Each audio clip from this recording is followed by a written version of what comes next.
Hello friends, स्वागत है आप सभी का हमारे YouTube channel neo classes Halsi में।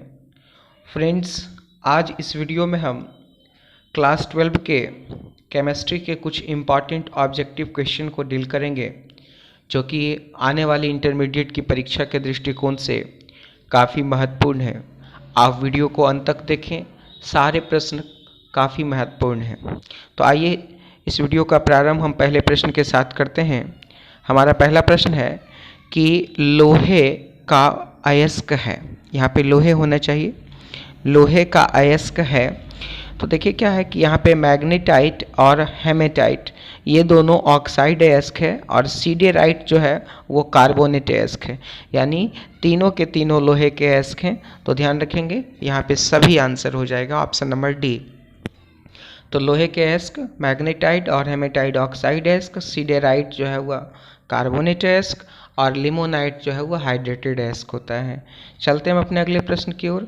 अगला प्रश्न है, अल्कोहल बनाने में एल्केन के एक हाइड्रोजन को किस ग्रुप द्वारा प्रतिस्थापित किया जाता है। ठीक है, बहुत अच्छा क्वेश्चन है ये। कई बार परीक्षा में पूछा भी गया है कि अल्कोहल बनने में एल्केन के एक हाइड्रोजन को किस ग्रुप द्वारा जो है वो विस्थापित किया जाता है। तो वो हाइड्रोक्सिल समूह द्वारा विस्थापित किया जाता है, हाइड्रोक्सिल समूह OH है ना, इसके द्वारा विस्थापित किया जाता है अल्कोहल बनाने के लिए। तो चलते हैं हम अपने अगले प्रश्न की ओर। हमारा अगला प्रश्न भी काफ़ी महत्वपूर्ण है। अगला प्रश्न है, संक्रमण तत्व को और किस नाम से जाना जाता है। बहुत अच्छा प्रश्न है। संक्रमण तत्व जो है वो डी ब्लॉक के तत्व को हम लोग संक्रमण तत्व कहते हैं। लेकिन 3 ऐसे तत्व हैं, जिंक, कैडमियम और Hg। ये तीनों जो है वह डी ब्लॉक के तत्व जरूर है, लेकिन संक्रमण तत्व नहीं है। तो डी ब्लॉक के तत्व संक्रमण तत्व कहलाते हैं, लेकिन जिंक, कैडमियम और Hg जो है इसके अपवाद में है। चलते हैं अगले प्रश्न की ओर। अगला प्रश्न है, कार्बोहाइड्रेट जो जलांशित होकर 3 से लेकर 10 मोनोसेक्राइड इकाई, गौर कीजिएगा, मोनोसेक्राइड इकाई प्रदान करते हैं, उसे क्या कहा जाता है। तो जो मोनोसेक्राइड इकाइयाँ प्रदान करता है वो या तो जो है वो ऑलिगोसेक्राइड होगा या पॉलीसेक्राइड होगा। तो चूंकि 3 से 10 की बात की जा रही है तो ये ऑलिगोसेक्राइड होगा, और बहुत अधिक की बात की जाए तो हमारा पॉलीसेक्राइड भी होता है ना। आगे चलते हैं। हमारा अगला प्रश्न है, बूना यन तथा बूना यस है। तो बूना यन और बूना यस दोनों के दोनों जो है वह संश्लेषित रबर के क्या हैं, उदाहरण हैं। अगला प्रश्न है हमारा, पेट में अत्यधिक अम्ल को बनने से रोका जा सकता है। पेट में अम्ल बनने से रोकने के लिए हम लोग प्रत्यम्ल का प्रयोग करते हैं, जिसको एंटाएसिड भी बोलते हैं। ठीक है, जैसे magnesium hydroxide, calcium hydroxide, sodium bicarbonate आदि, है ना। आगे चलते हैं हम लोग अगला प्रश्न की ओर। हमारा अगला प्रश्न भी काफ़ी महत्वपूर्ण है। अगला प्रश्न है, आवर्त सारणी के ग्रुप 1 के तत्वों को क्या कहा जाता है। तो आवर्त सारणी के ग्रुप 1 के तत्व को हम लोग क्षारीय धातु कहते हैं, एल्कली मेटल्स कहते हैं। और ग्रुप 2 के तत्वों को हम लोग कहते हैं क्षारीय भूमिज धातु, जिसको अल्केलाइन अर्थ मेटल कहते हैं। और ग्रुप 0 या 18 को हम लोग कहते हैं अक्रिय गैस समूह या उत्कृष्ट गैस समूह कहते हैं। ठीक है, तो ये याद रखेंगे हम लोग। अगला प्रश्न हमारा, एक विधि जिसमें किसी धात्विक अयस्क को हवा की अधिकता में उसके गलनांक के नीचे गर्म किया जाता है। देखिए, गलनांक के नीचे हो और हवा की अधिकता हो या प्रचुर मात्रा हो तो उसको हम लोग वर्जन या जारन भी कहते हैं। क्या कहते हैं, वर्जन या जारन।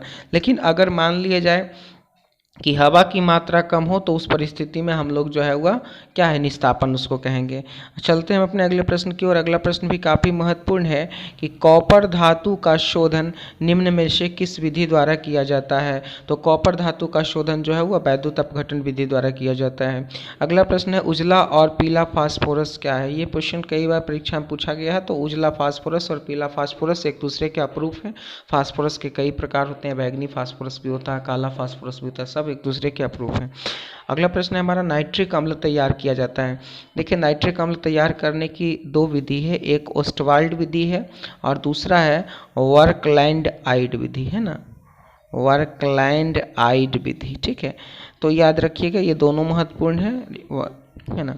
और नाइट्रिक अम्ल को एक और नाम से जानते हैं, एक्वाफोर्टिस चलते हैं अगले प्रश्न की ओर। अगला प्रश्न है निम्नलिखित में से कौन सी गैस एकल परमाणविक है। देखिए क्या है, गैस की बात की जा रही है और एकल परमाणुकता की बात की जा रही है। तो जो वर्ग 18 के तत्व होते हैं वो गैस होते हैं और वर्ग 18 के तत्व को हम लोग शून्य वर्ग के तत्व भी कहते हैं और ये एकल परमाणविक होते हैं। तो यहाँ पर देखिए हमारा हीलियम जो है वो एकल परमाणविक है। बाकी अगर क्लोरीन की बात की जाए तो ये द्विपरमाणविक, नाइट्रोजन भी द्विपरमाणविक और ऑक्सीजन भी द्विपरमाणविक है ना। अगले प्रश्न की ओर चलते हैं। अगला प्रश्न है नाइट्रोजन और ऑक्सीजन है ना, ये दोनों क्या हैं। तो नाइट्रोजन और ऑक्सीजन दोनों अधातु हैं। नाइट्रोजन वर्ग 15 का प्रथम सदस्य है और ऑक्सीजन वर्ग 16 का प्रथम सदस्य है और दोनों के दोनों गैसीय अवस्था में अधातु फॉर्म में है ना। अगले प्रश्न की ओर चलें। अगला प्रश्न भी काफ़ी महत्वपूर्ण है, कई बार परीक्षा में पूछा गया है। आप वीडियो को अंत तक देखते रहें, सारे प्रश्न काफ़ी महत्वपूर्ण है। पॉलीथीन एक बहुलक है, तो पॉलीथीन जो है वो एथीन का बहुलक है। ये दोनों देखिए ऑप्शन ख और गो एक ही है, तो दोनों ऑप्शन सही हो जाएगा। पॉलीथीन जो है वो एथीन का बहुलक है और एथीन के बहुलीकरण से ही पॉलीथीन की हम लोगों को प्राप्ति होती है। आगे चलते हैं। ज्वर को कम करने के लिए या रोकने के लिए कौन सी दवा उपयोग में लाई जाती है। ज्वर मतलब बुखार है ना, तो उसको कम करने के लिए ज्वरनाशी दवा का हम लोग क्या करते हैं, प्रयोग करते हैं। ज्वर को खत्म करने के लिए ज्वरनाशी दवा का प्रयोग करते हैं। और पीड़ाहारी का प्रयोग हम लोग दर्द को कम करने के लिए करते हैं। डिटॉल का उपयोग किया जाता है। तो डिटॉल का उपयोग जो है वह डिसइंफेक्टेंट के रूप में किया जाता है, यानी संक्रमणहारी के रूप में। कोई भी संक्रमण को रोकने के लिए हम लोग जो है वह डिटॉल वगैरह का प्रयोग करते हैं। अगला प्रश्न है हमारा आवर्त सारणी के द्वितीय आवर्त में तत्वों की संख्या। आवर्त सारणी के द्वितीय आवर्त में 8 तत्व हैं, ठीक है। अगले प्रश्न की ओर चलें। H2SO4 है। H2SO4 का नाम हम लोग जानते हैं सल्फ्यूरिक अम्ल, इसको गंधक अम्ल भी कहते हैं और यह द्विभाषमिक अम्ल है, ठीक है। आगे चलते हैं क्योंकि OH बंध की संख्या 2 है। आगे चलते हैं। अगला प्रश्न है हमारा निम्नलिखित में से कौन सी गैस जल पर एकत्रित नहीं की जा सकती है। तो जल पर एकत्रित नहीं की जाने वाली गैस है हमारा ऑक्सीजन, ठीक है। अगला प्रश्न की ओर हम लोग चलते हैं। अगला प्रश्न भी काफ़ी महत्वपूर्ण है। NH3 में नाइट्रोजन का प्रसंकरण होता है। तो NH3 में नाइट्रोजन का प्रसंकरण sp3 होता है, ध्यान रखिएगा। और PCl5 क्या होता है। तो PCl5 एक ऑक्सीकारक की तरह ट्रीट करता है क्योंकि ये अपना ऑक्सीडेशन संख्या फास्फोरस यहाँ पे कमा सकता है, बढ़ा नहीं सकता है। तो इसलिए यहाँ पे जो है ये ऑक्सीकारक के रूप में काम करता है और हिंसवर्ग अभिकर्मक कहलाता है बेंजीन, ठीक है, बेंजीन और सल्फोनिल क्लोराइड, ठीक है। तो यहाँ पर जो है ये आपका जो है वो C6H5SO2Cl हो जाएगा। हिंसवर्ग में करवा कई बार परीक्षा में पूछा गया है। आगे चलते हैं अगले प्रश्न की ओर। अमोनिया आर्द्र लाल लिटमस पत्र को कैसा रंग में बदल देता है। देखिए अमोनिया का जलीय विलयन क्षारीय होता है और क्षार जो है वह लाल लिटमस पत्र को नीला बना देता है। बहुत इंपॉर्टेंट क्वेश्चन है, कई बार परीक्षा में पूछा गया है। देखिए CH3CH2NH2 का जो है वह नाम पूछा जा रहा है आयुपेक नाम। तो ये देखिए यहाँ पर इथाइल और एमीन, तो इसका नाम हो जाएगा इथाइल एमीन। आगे चलते हैं। बुना यस में यस क्या है। तो बुना यस में जो है वह एस्टाइरिन, S4 एस्टाइरिन है, ठीक है। बात समझ गए ना यहाँ पर, क्योंकि जो है वह ब्यूटाडाइन और एस्टाइरिन का मिश्रण है यहाँ पे। आगे कैप्रोलेक्टम का उपयोग किया जाता है नाइलॉन 6, है ना। नाइलॉन 6 का जो मोनोमर है, जो एकलक है, वो आपका कैप्रोलेक्टम है। आगे है प्राकृतिक रबड़ एक बहुलक है। तो प्राकृतिक रबड़ जो है वो आइसोप्रीन का बहुलक है, ठीक है। बहुत अच्छा क्वेश्चन है, कई बार परीक्षा में पूछा गया है। प्राकृतिक रबड़ किसका बहुलक है। तो आइसोप्रीन का बहुलक है। आगे चलते हैं अगले प्रश्न की ओर। अगला प्रश्न है निम्नलिखित में से कौन सा सहबहुलक है। सहबहुलक हम लोग उसको कहते हैं जिसके एकलक जो है वो अलग अलग हों, ठीक है। दो अलग अलग एकलकों से मिलकर के बनता है। तो ये बुनायश जो है वह क्या है, सहबहुलक के उदाहरण है। आगे चलते हैं। अगला प्रश्न है निम्न कौन सा पूर्ण फ्लोरीन बहुलक है। फ्लोरीन बहुलक देखिए CF2 है ना, डाइफ्लोरो माफ करें टेट्राफ्लोरो एथीन जो है वह क्या होता है, उसके बहुलीकरण से हमारे टेफ्लॉन की प्राप्ति होती है, ठीक है।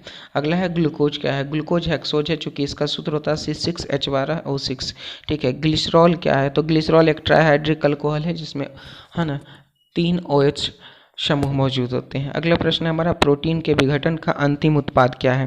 तो प्रोटीन के विघटन का अंतिम उत्पाद एमिनो अम्ल होता है और एमिनो अम्ल के बहुलीकरण से ही प्रोटीन बनता है। आगे चलते हैं। हमारा अगला प्रश्न भी काफ़ी महत्वपूर्ण है कि कोशिका का पावर हाउस कहलाता है। तो कोशिका का पावर हाउस हमारा जो है माइक्रोकॉन्ड्रिया कहलाता है और माइक्रोकॉन्ड्रिया हमारे प्रोटीन्स के बने होते हैं। आगे चलते हैं। अगला प्रश्न है एमिनो अम्ल में क्रियात्मक समूह होता है। तो एमिनो अम्ल देखिए क्या होता है, मुख्य रूप से हम अल्फा एमिनो अम्ल की बात करें जिसमें एक आपके जो हुआ मेथिल समूह होते हैं और यही आपका एमिनो अम्ल है। ठीक है, यानी इसमें कार्बोक्सिलिक और एमीन दोनों समूह होते हैं, यानी ए भी सही है और बी भी सही है, अर्थात हमारा ऑप्शन डी बिल्कुल क्या है, सही है। तो दोस्तों, अगर आपको ये वीडियो अच्छा लगा है तो वीडियो को लाइक ज़रूर करें, वीडियो को शेयर ज़रूर करें। ठीक है, और अगर अभी तक आपने हमारे चैनल को सब्सक्राइब नहीं किया है तो आप हमारे चैनल को सब्सक्राइब कर लें। बहुत बहुत धन्यवाद।